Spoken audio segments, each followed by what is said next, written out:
Hello और स्वागत है। तो आईसीएसई क्लास 10 कॉम्पोजिशन में फुल मार्क्स लाने हैं। आज हम एक ऐसी जबरदस्त स्ट्रैटेजी पर बात करने वाले हैं जो एग्जाम में सक्सेस की गारंटी देगी। चलिए शुरू करते हैं। आज हम इन 6 खास चीजों पर फोकस करेंगे। सही टॉपिक कैसे चुनें, एक विनिंग स्ट्रक्चर कैसे बनाएं, कौन से कॉम्पोजिशन टाइप्स बेस्ट हैं, किन टाइप से बचना चाहिए, पावरफुल राइटिंग के लिए क्या टेक्निक्स हैं, और हाँ, सबसे इंपॉर्टेंट 30 मिनट का गेम प्लान। ठीक है, तो सबसे पहले और सबसे जरूरी कदम से शुरू करते हैं। एग्जाम के प्रेशर में सही टॉपिक कैसे चुना जाए। सच मानिए, पूरे कॉम्पोजिशन की सक्सेस इसी एक चीज पर डिपेंड करती है।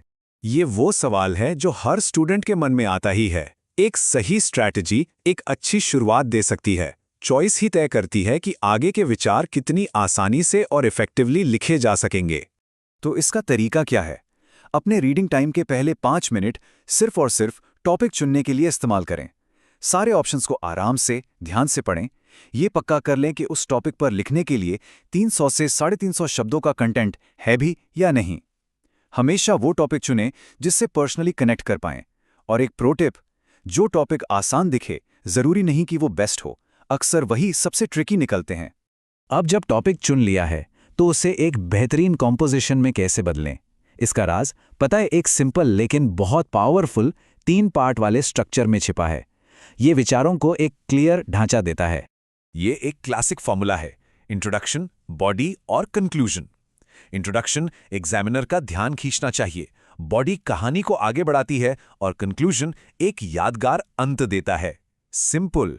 यहाँ कुछ रूल्स याद रखने वाले हैं। इंट्रोडक्शन को छोटा और दमदार रखें, ज्यादा से ज्यादा 7 लाइन्स। बॉडी को 6 से 8 छोटे छोटे पैराग्राफ्स में बांटें, हर पैराग्राफ 5 से 7 लाइन का हो। इससे राइटिंग साफ सुथरी और पढ़ने में आसान लगती है। और ये देखिए, कितना शानदार तरीके से दिखाता है कि एक हुक सेंटेंस क्या काम करता है। ये तुरंत क्यूरियोसिटी पैदा करता है। इस एक लाइन को पढ़कर एग्जामिनर जानने के लिए उत्सुक हो जाता है कि आगे क्या हुआ। यही एक पावरफुल शुरुआत की पहचान है। अच्छा, अब ये जानना बहुत ज़रूरी है कि सभी तरह के कंपोजिशंस में नंबर लाना एक जैसा आसान नहीं होता। चलिए उन टाइप्स को देखते हैं जो सबसे सेफ और स्कोरिंग हो सकते हैं, क्योंकि ये आपकी क्रिएटिविटी पर डिपेंड करते हैं। नैरेटिव, डिस्क्रिप्टिव और रिफ्लेक्टिव एसेज सबसे सेफ ऑप्शंस हैं। क्यों? क्योंकि ये आपको अपने खुद के अनुभवों, यादों और कल्पनाओं से लिखने की आज़ादी देते हैं। इसमें एग्जामिनर के हिसाब से कोई सही या गलत जवाब नहीं होता, बस आपका नजरिया होता है। अब उन 2 तरह के कॉम्पोजिशंस की तरफ बढ़ते हैं जो काफी ज्यादा रिस्की हैं। इन्हें तभी चुनना चाहिए जब इनमें खास स्किल्स हों, वरना इनसे बचना ही सबसे अच्छा है। आर्ग्यूमेंटेटिव एसे, बिल्कुल एक डिबेट जैसा है। इसके लिए आपको मजबूत तर्क और फैक्ट्स चाहिए। अगर आप अपने विचारों को लॉजिकली पेश करने में माहिर नहीं हैं, तो इस तरह के एसे से दूर रहना ही बेहतर है। और अब उस ऑप्शन पर आते हैं जिससे लगभग सबको बचना चाहिए: पिक्चर बेस्ड कॉम्पोजिशन। ये देखने में आकर्षक लग सकता है, लेकिन ये एक बहुत बड़ा जाल है। पिक्चर कॉम्पोजिशन से क्यों बचना चाहिए? सबसे बड़ा रीजन ये है कि आपकी इंटरप्रिटेशन एग्जामिनर की इंटरप्रिटेशन से बिल्कुल अलग हो सकती है। ये लगभग एक स्क्रिप्ट लिखने जैसा है, जिसके लिए स्पेशल स्किल्स चाहिए। विचारों के टकराव का रिस्क बहुत ज्यादा है, इसलिए सबसे अच्छा है कि इसे ना चुनें। ठीक है, सही टॉपिक चुन लिया है, स्ट्रक्चर भी तय कर लिया, लेकिन अब राइटिंग को प्रभावशाली कैसे बनाया जाए? क्योंकि सिर्फ क्या लिखना है ये मायने नहीं रखता, कैसे लिखना है ये भी उतना ही जरूरी है। अपने लेखन में जान डालने के लिए अच्छी वोकैबुलरी का इस्तेमाल करें।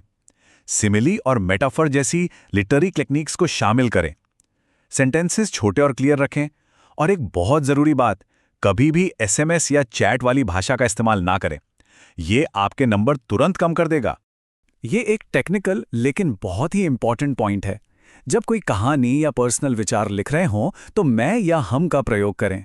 जब किसी सीन का वर्णन कर रहे हों या तर्क दे रहे हों तो वह या वे जैसे थर्ड पर्सन का उपयोग करना अक्सर बेहतर होता है।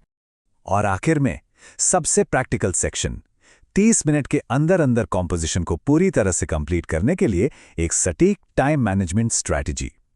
यहां समय ही सब कुछ है। इस 5-20-5 फॉर्मूला को याद रखें।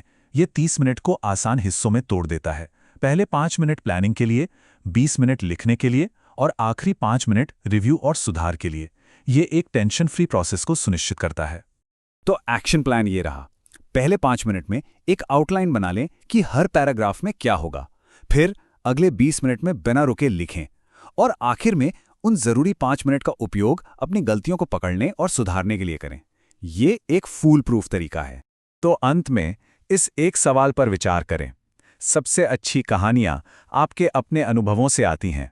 वो कौन सी एक चीज़ है जिसके बारे में सिर्फ और सिर्फ आप ही लिख सकते हैं? उसे ढूंढें और यही आपकी सबसे शक्तिशाली कंपोजिशन बनेगी। तो ये थी ICSE कॉम्पोजिशन में महारत हासिल करने की कुछ स्ट्रैटेजीज। अगर आपको ये टिप्स काम के लगे तो हमारे चैनल स्टडी स्लाइड को सब्सक्राइब करना ना भूलें। देखने के लिए शुक्रिया।